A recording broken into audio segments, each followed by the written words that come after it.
Bueno, muy buenos días, hermanos, amigos, ¿cómo están? De las veces que yo vengo a Morón, hoy es la vez que más me costó llegar hasta la iglesia. Pero cuando llegué era el lugar más desolado de todas las veces que vine, de mañana, domingo, de noche. Así que pobre el GPS desde la avenida esta que está en la entrada, siempre recalculando, porque había sido complicado llegar hasta aquí. Pero el Señor es bueno y podemos estar aquí. Así que tenemos la dicha que cuando salgamos va a estar tranquilo, supongo, acá al frente, ¿no? ¿No? ¿Ya va a estar transitado? Bueno, fue para la llegada entonces. Bueno, hermano, estamos felices de poder estar aquí acompañándolos. Es una alegría poder estar este sábado de mañana. Sabemos de que hoy sábado y este sábado en forma especial es un sábado especial por varias razones. No solamente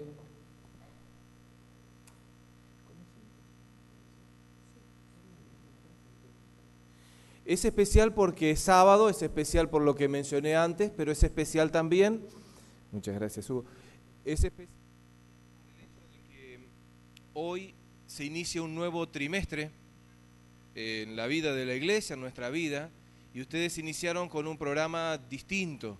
La escuela sabática fue diferente, así que más allá de que los chicos también están en el Camporí, que es un hecho especial, hoy comenzaron ustedes con un programa diferente. Esto que estamos hablando del discipulado, yo lo escuchaba a Marcelo y quienes estaban aquí adelante, es importante y esta tarde quizás vamos a mencionar algunas cosas.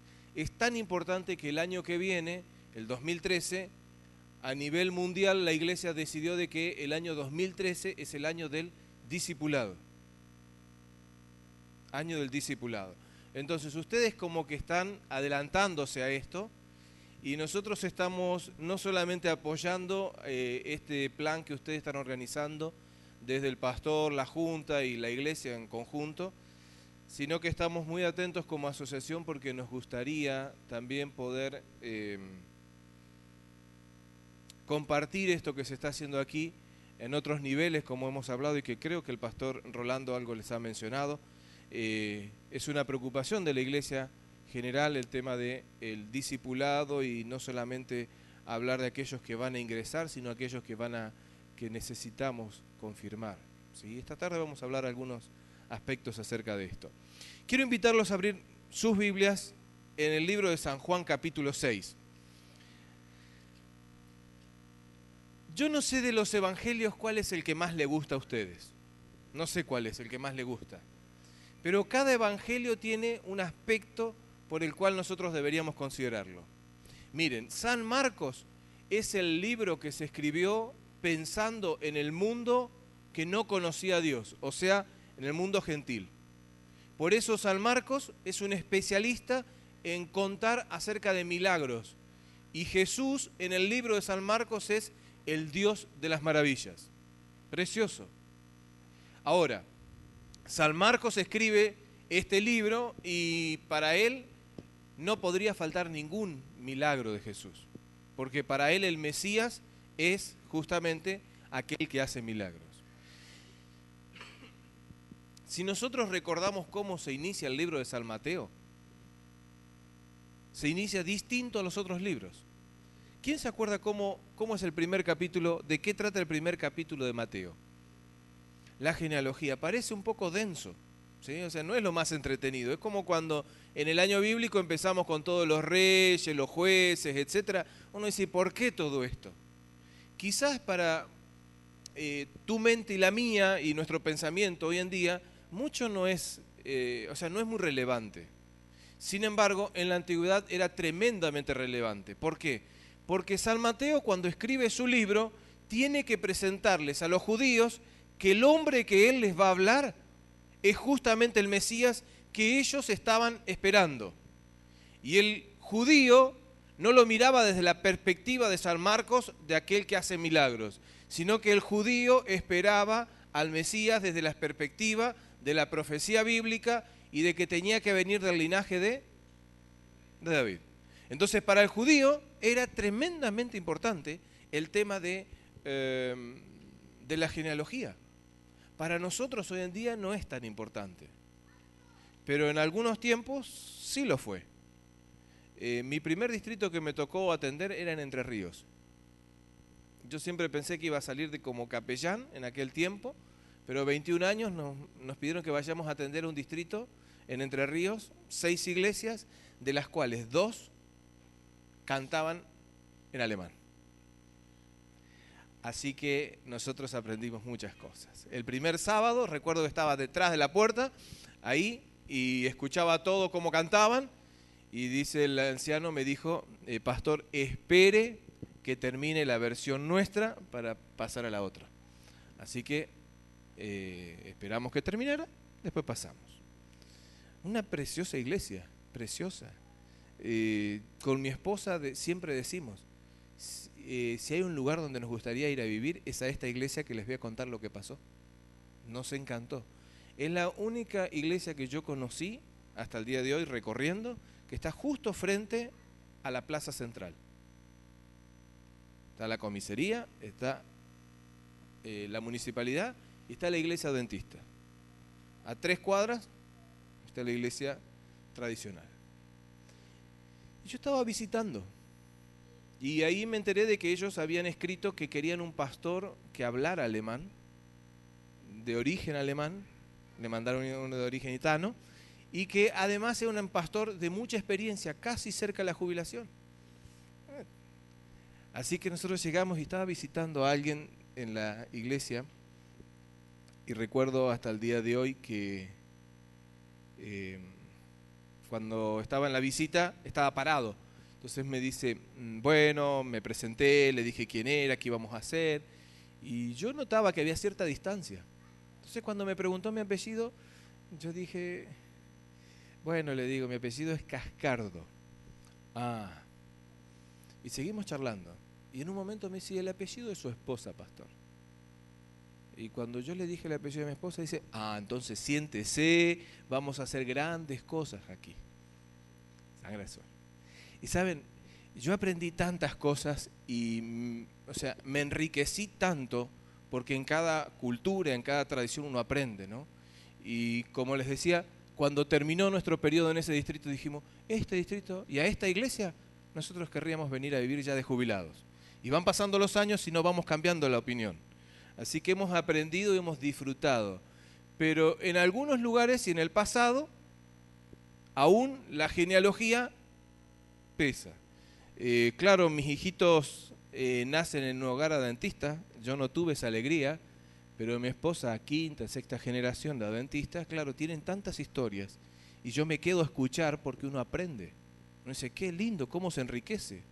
Y los judíos querían reconocer al Mesías no como San Marcos, como un hombre distinto que hace milagros, que hace maravillas, sino que el judío lo esperaba si era del linaje y de la tradición y de lo que ellos habían estudiado y estaban esperando. Por eso San Mateo tiene que expresar todo ese primer capítulo para mostrarles que aquella persona que él va a presentar después de ese capítulo es la persona que ellos esperaban. Ahora, ¿y San Juan qué podemos decir de San Juan? San Juan tiene la particularidad que cuando escribe, ya todos los evangelios se habían escrito. Fue el último. Y San Juan guardó en su mente los registros visuales de lo que él había visto y oído, como dice. Y ahora relata su libro. Ahora, la iglesia de Juan es una iglesia que cambió. Es una iglesia que no es la misma en la cual transitaba Jesús tiempo atrás. Y yo veo algunos hermanos que tienen algunos años en la iglesia.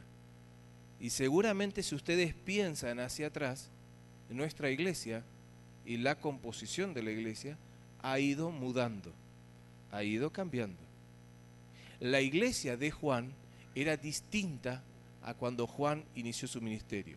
Cuando Juan inició su ministerio, se hablaba generalmente a una iglesia mayormente judía. Ahora esta iglesia cristiana estaba conformada en su gran mayoría por personas que venían no de origen hebreo, sino que venían de origen griego. Y el griego piensa, razona y procede a determinadas actitudes en un proceso mental diferente que el judío. Por ejemplo, el judío cuando escuchaba que Dios le decía algo, más allá que después lo hicieran o no, ellos decían, eso haremos. El griego, cuando se le expone cierta situación, y Juan tuvo que combatir mucho de estas cuestiones teológicas que había en cuanto a la humanidad y a la divinidad de Cristo, el griego comenzaba a filosofar. ¿Y por qué tiene que ser así? ¿Y por qué no puede ser en otro momento? ¿Y por qué no puede ser con otros elementos? ¿Y por qué tenemos que ser nosotros? Y yo cuando pienso en el griego pienso de que nosotros nos parecemos más a ¿quién? ¿Al hebreo? No, nosotros nos parecemos al griego, ¿no? Nosotros nos parecemos al griego. Yo cuando veo a mis chiquitos digo, ustedes se parecen a los griegos, ¿eh? Entonces, nosotros somos de analizar, de preguntarnos, el hebreo era diferente. Entonces Juan con esto en mente tiene que escribir a una iglesia que había cambiado. La mayoría ahora eran gentiles de origen griego, no eran judíos.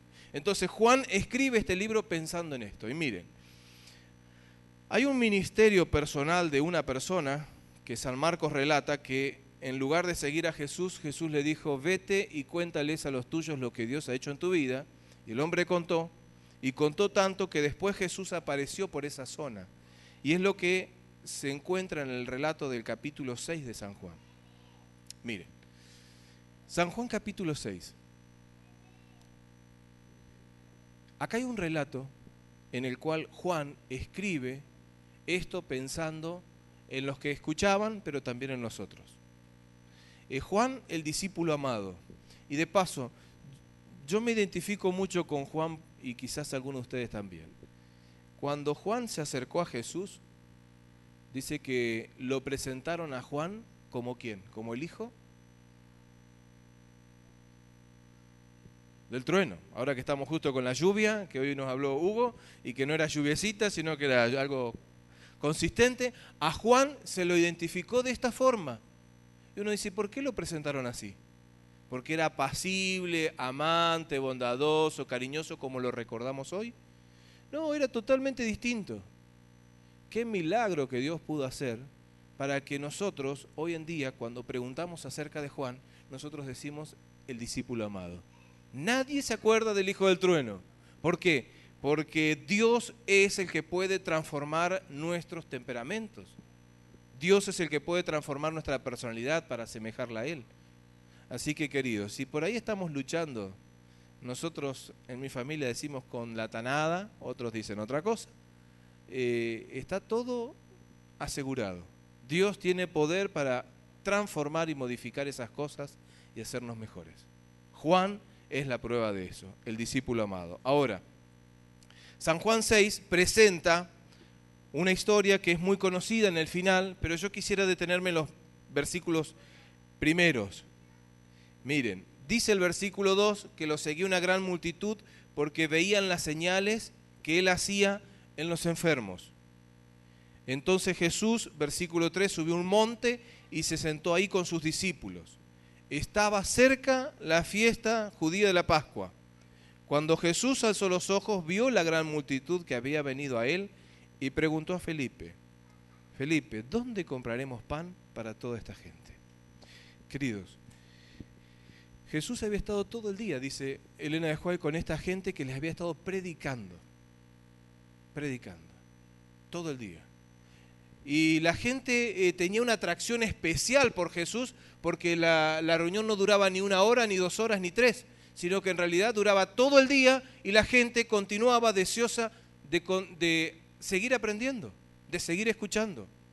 Y ahí estaba Jesús, un público que lo había estado escuchando, expectante, y que en realidad quería seguir escuchando de él. Sin embargo, Jesús mira a la gente y dice, Elena de White, de que Jesús, como lo dice la Biblia, se acerca a Felipe para decirle, Felipe, esta gente escuchó el pan de Dios. Ahora, nosotros tenemos que preocuparnos de qué van a comer. Y uno dice, ¿por qué tomó a Felipe? Porque Felipe era el más cercano de todos los discípulos, era el más cercano, el que más conocía la zona. Entonces le dice, Felipe, ¿dónde vamos a conseguir el alimento para esta gente? Vos que sos de la zona. Es interesante que Elena de White dice que los discípulos se le acercaron a Jesús y le dijeron a Jesús lo siguiente: Señor, despide a esta gente, despide a la gente, porque es tarde. Y Elena de White dice de que en la mente de los discípulos estaba el hecho de que ellos no querían comprometerse con atender algunas necesidades básicas de la gente. Para ellos ya estaba completo, ya habían escuchado acerca de Jesús y ahora podían regresar a sus hogares. Y a mí me apasiona detenerme en este aspecto para saber de que Dios no solamente está preocupado en que escuches el mensaje espiritual, sino que está preocupado y ocupado en atender tus necesidades más básicas. Podemos correr el riesgo de pensar de que si tiene la Biblia y tiene el mensaje espiritual, todo ya está satisfecho. Y en esta enseñanza, gente que escuchó todo el día a Jesús, Jesús dijo, hay algo más. Y el algo más era atender esa necesidad física de las personas. Y me gusta saber de que ese Jesús que está preocupado en distribuir, en proclamar el Evangelio, porque no tenía mucho tiempo para hacerlo, también está preocupado en atender las necesidades de las personas. Y ese Jesús está preocupado para que nadie que va a Él vuelva a su hogar vacío, sintiendo hambre. Yo me pregunto, cada vez que hablo con alguien, ¿será que esa persona tiene la seguridad de haberse ido a su hogar satisfecho? Porque hoy como ayer, quien viene a buscar al Señor tiene que tener la seguridad de no irse vacío. El etíope iba vacío en el carro. Sin embargo, cuando se encontró con Felipe, pudo satisfacer sus necesidades espirituales y las más básicas. Y queridos, esta mañana el Señor quiere y que nosotros no solamente podamos tenerlo claro en nuestra mente, sino en nuestra vida práctica, de que nadie que va a Dios vuelve vacío. Nadie quien busca a Jesús vuelve con hambre. Esta gente buscó todo el día al Señor, pero el Señor se encargó de que al regresar a sus hogares volvieran diferentes. Mi oración del principio fue que al retirarnos de este lugar podamos tener la certeza de haber estado con Jesús y de regresar diferentes a como vinimos hasta aquí. Porque venimos hasta este lugar y a veces venimos porque es el sábado, pero venimos con nuestras luchas. Y los problemas decimos venimos a alabar a Dios, a adorar a Dios. Pero nuestros problemas nos acompañan. Nos acompañan. Entonces, si nosotros vinimos hasta aquí, tener la seguridad de que al regresar volvemos diferentes. ¿Por qué Dios le preguntó Jesús a Felipe? Porque era del lugar. ¿Y qué dijo Felipe? El versículo 6 dice, antes de esto, Jesús lo dijo para probarlo, porque él sabía lo que estaba por hacer. Y Felipe respondió, lógicamente, con números humanos, esto, Señor, es imposible. Y ahí está la frase de Felipe. Felipe vio la situación y dijo, esto, Señor, es imposible. ¿Cuántas veces en tu vida y en la mía hay situaciones en las cuales las miramos y decimos, humanamente es imposible? Pero no solamente que la miramos humanamente, sino que lamentablemente trasladamos ese análisis lógico, humano, a nuestro terreno espiritual, cuando en realidad tenemos un Dios que no conoce de imposibles. Tenemos un Dios que se preocupa de nuestras necesidades más básicas y tiene el poder para hacerlo. Felipe dijo, es imposible. Miró la situación y dijo, esto es imposible. Sin embargo, dice que uno de sus discípulos, Andrés, vio la misma situación, vio el mismo escenario, pero dijo lo siguiente, versículo 9, aquí hay un muchacho que tiene 5 panes de cebada y 2 pescados, pero ¿qué es esto para tantos? Queridos, ¿cuánta gente había ese día ahí? Dice el versículo a continuación que había 5.000 hombres. Antes no existía ni el ministerio de la mujer ni nada, entonces contaban solamente a los varones. Y los varones adultos. Entonces, ¿qué significa? Que no estaban contabilizados ni los niños ni las mujeres. Como Dios ve todo, voy a hacer una pregunta. De los 3 segmentos, ¿cuál es el mayoritario en la iglesia? ¿Niños, mujeres o varones, adultos?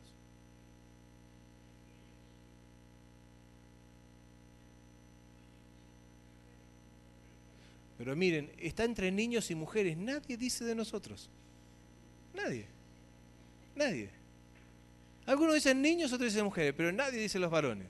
Así que ese día había 5.000 varones adultos en edad de contabilizarlos. No estaban ni los niños ni las mujeres. Por eso es que los historiadores dicen ese día había más de 15.000 personas. Ahora, queridos, piensen ustedes, Jesús le dice a Felipe, Felipe, la fiesta estuvo preciosa, estuvo re linda. Ahora, ¿cómo hacemos para darle de comer a estas 15.000 personas? ¿Quién es el que vive más cerca acá de la iglesia? ¿Vos? ¿Cómo es tu nombre?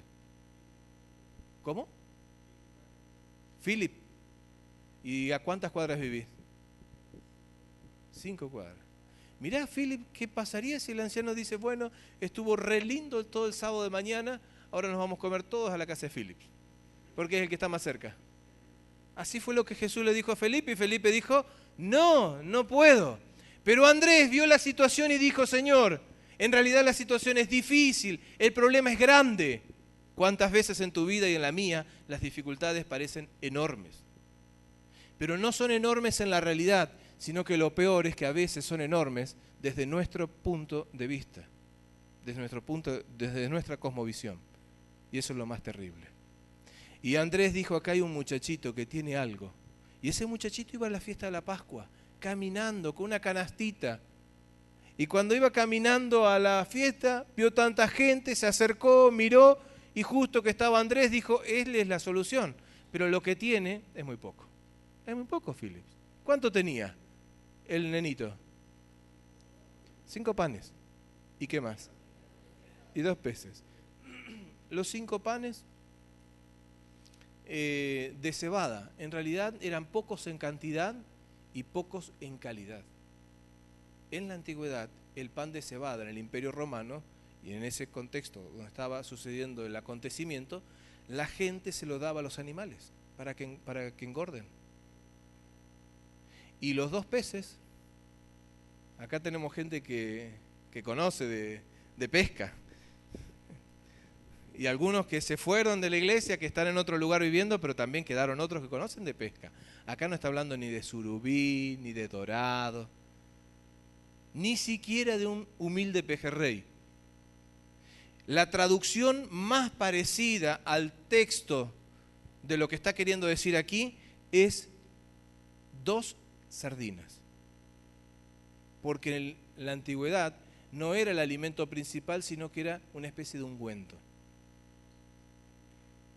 Entonces imagínense ahora, 5 panes y 2 sardinas. Pero Andrés tenía una visión un tanto diferente a Felipe, porque Andrés vio la misma cantidad de gente, vio el mismo problema. Sin embargo, Andrés dijo, con esto quizás, Señor, tú puedas hacer algo. Y queridos, el Señor es un especialista en hacer con poco mucho. Porque hacer de una manera inversa, cualquiera lo haría.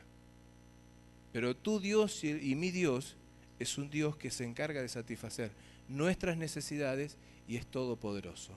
Por eso es que al principio cantamos ese himno que dice, grande, grande es nuestro Dios. Es grande para atender las situaciones más ínfimas, parece, de un niño. Es grande para atender las necesidades del joven. Y es grande para atender las situaciones de los adultos y de los ancianos.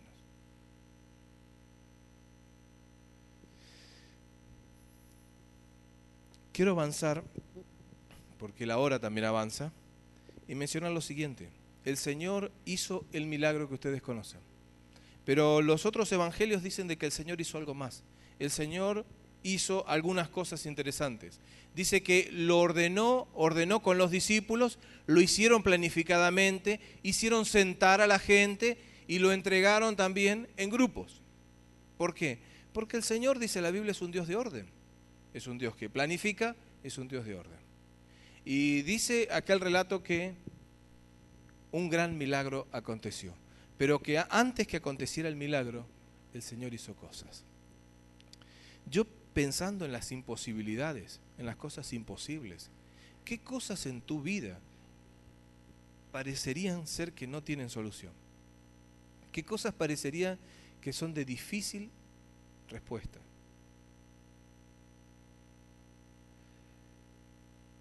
Yo miro las personales mías, las de mi familia, pero también pienso en aquellas que son comunes a todos, porque quizás mis propias realidades son diferentes a las de la hermana o la del hermano, pero hay algunas necesidades que son propias para todos. Me tocó oficiar hace poquito tiempo atrás el sepelio de una nenita de 2 días. Y había que pensar lo que había que decir.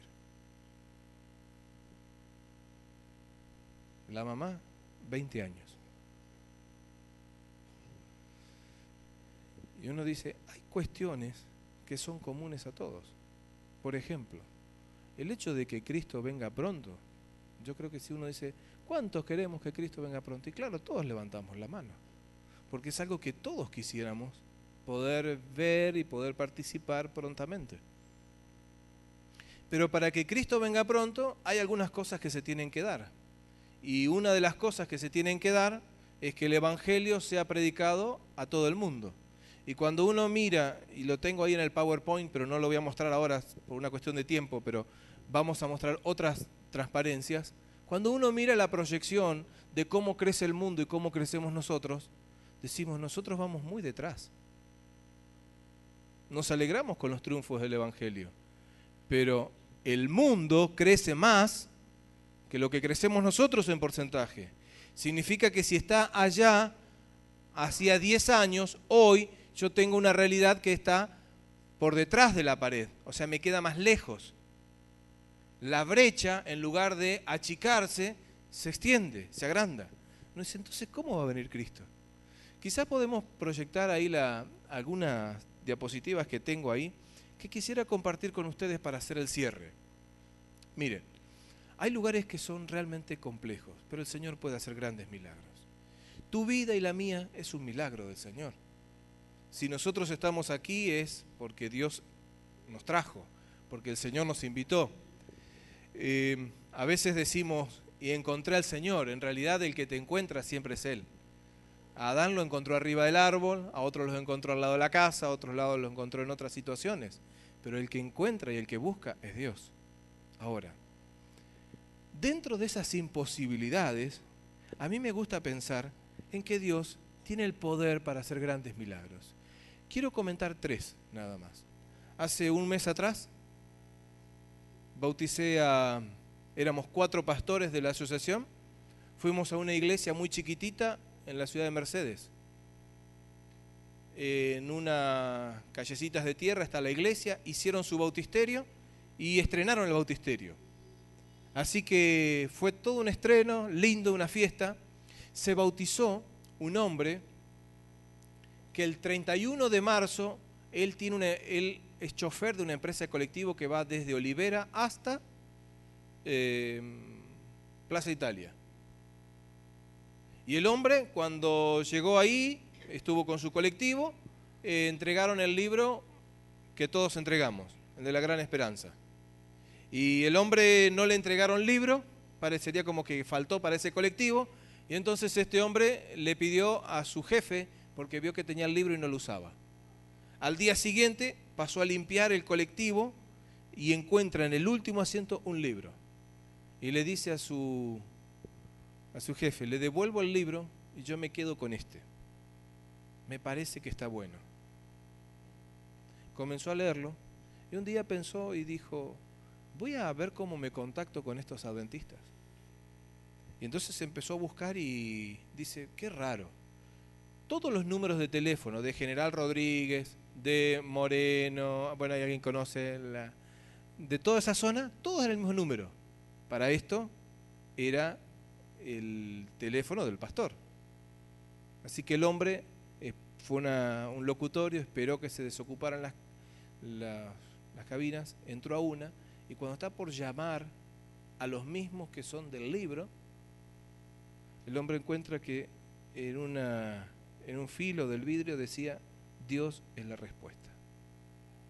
Entonces el hombre marcó. Es el primer adventista de un pueblito chiquitito, Olivera. Uno dice, libro, entre tantos, millones que somos aquí. Pero el Señor comienza a hacer cosas. Miren, quizás si podemos presentar, volviendo a la historia, quizás podemos ir accionando. La pregunta sería, ¿qué necesitó Jesús para hacer el milagro? Muy poco. Y lo siguiente es, ¿acaso Él no podría hacer lo mismo hoy en la actualidad? En tu vida, con tus cosas, con aquellas situaciones que te preocupan. ¿Acaso Él no tiene el poder para hacerlo? Yo quiero comentarte el caso de una señora que a mí me impacta. Este relato dice de que el Señor los hizo dividir en grupos a las personas y después le dio el alimento. Lo hizo en forma ordenada. Mirá esta historia. Si pasamos a la siguiente, esta es una señora que hoy quien relató el informe misionero habló algo acerca de los grupos. Y esta señora se bautizó en el año 1998. No tiene muchas opciones de dónde puede ser, ¿no es cierto? ¿Sí? Es una señora china. Lian Chu se llama ella. Esta señora se bautizó y a la semana, China tiene unos 1.500 millones de habitantes, bastante más que los 40 que somos nosotros, y en el mundo 1 de cada 5, si hacemos una proporción, es chino. 1 de cada 5. Si vamos a la ferretería, 2 de cada 3 seguro, también es chino. Ahora, miren, esta señora se bautizó y a la semana siguiente no entendía mucho lo que pasaba, pero ella dijo, yo voy a abrir mi casa para decirles a otros que yo encontré a Jesús. Ella dijo, ¿y qué voy a hacer? Y les voy a contar mi experiencia y voy a orar y leer un pasaje de la Biblia. Nosotros diríamos, ella lo que hizo fue hacer una reunión de un grupo, pero le fueron solamente 3 personas. Pasó el tiempo y ella dijo, yo tengo que seguir contando, voy a seguir invitando gente. Y el grupo comenzó a agrandarse. Y esta señora comenzó ahora a no solamente tener su grupo, sino a dividir su grupo y tener 2. Y después tenía las personas que estaban a cargo de ella. Al cabo de unos años, en esa ciudad había 200 personas que no tenían iglesia, pero se reunían en casas. Y la iglesia decidió alquilarles un lugar, con lo costoso que es, para que pudieran reunirse. El primer día que se reunieron, ellos dijeron lo siguiente: hoy vamos a orar por 3 cosas. Y vamos a invitar a la iglesia para que todos los domingos a las 5:30 de la mañana se junten. Si el sábado es difícil, el domingo es más complicado. Yo estuve en Tandil la semana pasada y se reúnen a las 6 de la mañana a orar. Y ellos dijeron, vamos a juntarnos para orar. ¿Para qué? Primero, para que podamos tener nuestra iglesia. Queremos comprar, queremos tener nuestro templo. Segundo, para orar por los hijos de la iglesia y los matrimonios. Te pregunto, ¿están buenos los motivos de oraciones? Están buenos. ¿Viste que no importa dónde sea, siempre está bueno? Por tener un edificio propio, por la familia de la iglesia, matrimonios e hijos. Y lo tercero, ellos dijeron, nosotros necesitamos orar para que estos grupos que tuvimos, que hicimos en nuestras casas, se sigan reproduciendo, porque soñamos con algo grande. Y lo algo grande que soñaron es esto. Miren la foto de la iglesia lateral de ellos. Esta es. Este es el lateral de la iglesia. Y hay una foto que me gusta más que esta, que es la siguiente. Mirá. No sé qué pasa que hablamos hoy con Ezequiel, que se extiende demasiado, pero abajo, detrás de los sillones, están las personas paradas. Todo eso es iglesia. Arriba lo más llamativo es que tiene el logo de la iglesia, porque para nosotros es algo normal, pero en otros lugares, países de Europa, por ejemplo China, es muy difícil tener una propiedad por los valores y normalmente se alquilan. Entonces nosotros tenemos más ventajas para alquilar porque el sábado hay menos demanda, el domingo hay más demanda de alquiler, pero el sábado no tanto. Entonces esta es propiedad nuestra, pero esta última foto la sacó, antes de pasarla, la sacó un pastor que es vicepresidente de la iglesia a nivel mundial en mayo del año pasado. Él cuando pasó a predicar, yo estaba ahí en Brasil, que él nos contó esta historia, él dice, yo estaba con esta hermana Lian Chu que pasó a la plataforma. Y yo cuando pasé a predicar pedí permiso para sacar la foto a la iglesia reunida. Y él desde adelante sacó esta foto. Miren. 4.500 personas asistiendo un sábado.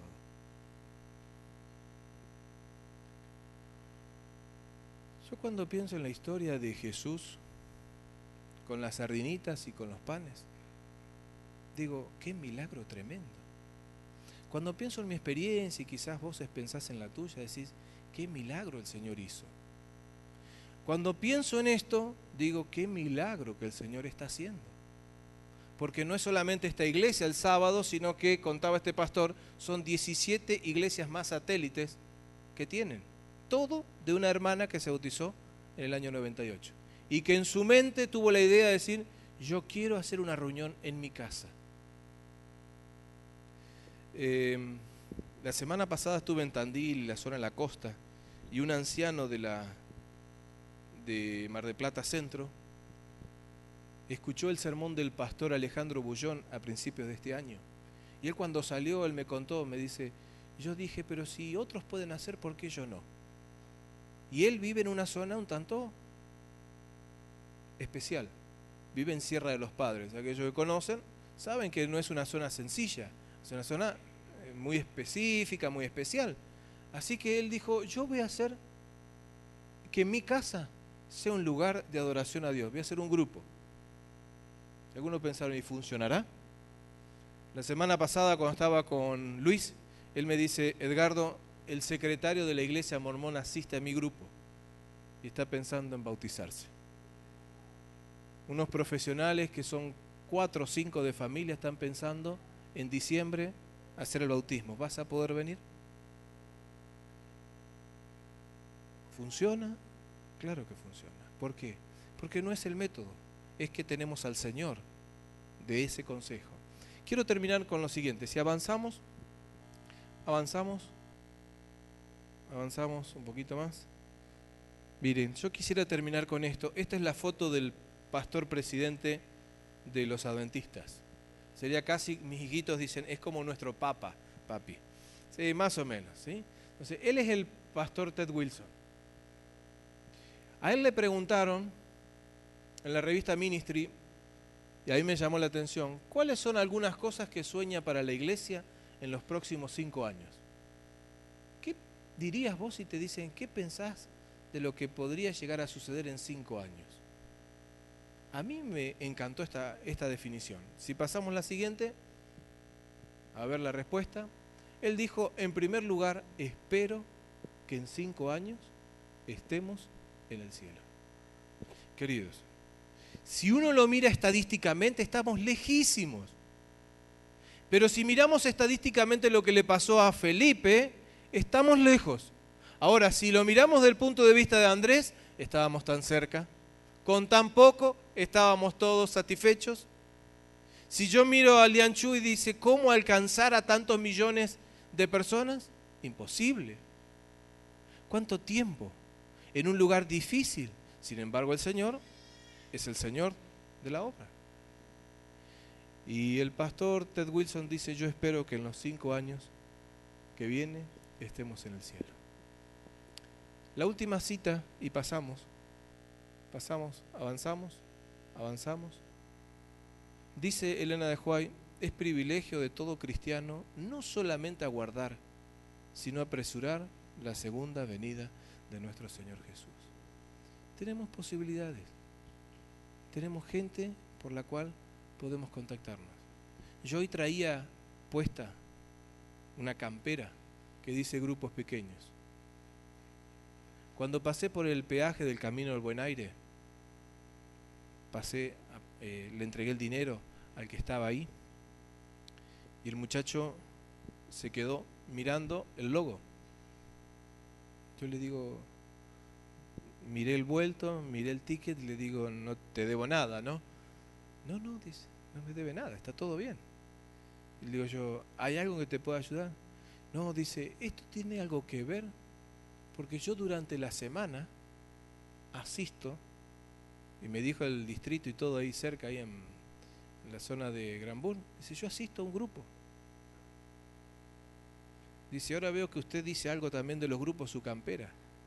Y yo le digo, lo que pasa es que nosotros los sábados nos reunimos. Ah, dice, no, a mí todavía no me dijeron nada de eso. Interesante. Queridos, hay gente que está esperando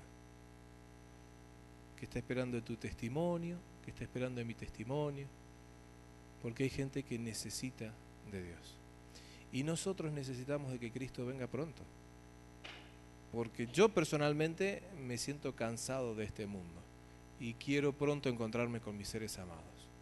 Por eso es que el último canto habla acerca de eso, de algo que escuchamos hace tiempo y que queremos que sea una realidad hoy, que Cristo venga pronto, porque lo necesitamos. Que Dios te bendiga y que te pueda continuar utilizando con poder para que otros puedan conocer.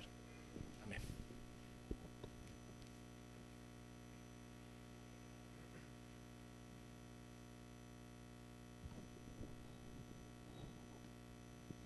Y vamos a cantar, y nos vamos a poner de pie. Vamos a cantar el himno número 341, más 186, perdón.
Oremos.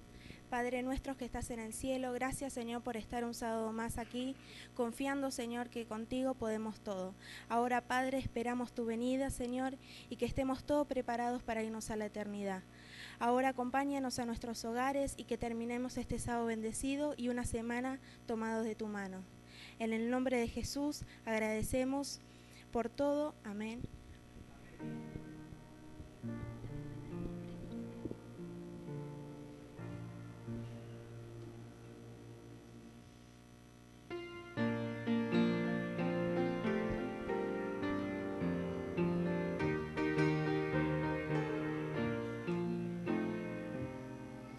La Biblia asegura que Jesús muy pronto en las nubes volverá.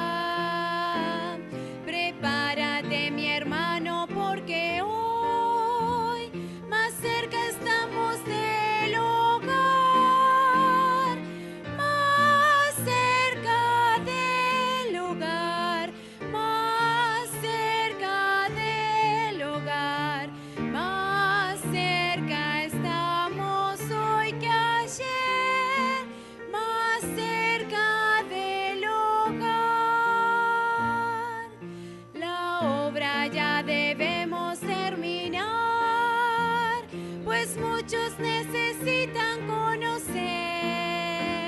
Las buenas nuevas hay que proclamar, más cerca estamos del hogar, más cerca del hogar, más cerca del hogar, más cerca estamos hoy que ayer, más cerca del hogar. La Biblia asegura que Jesús muy pronto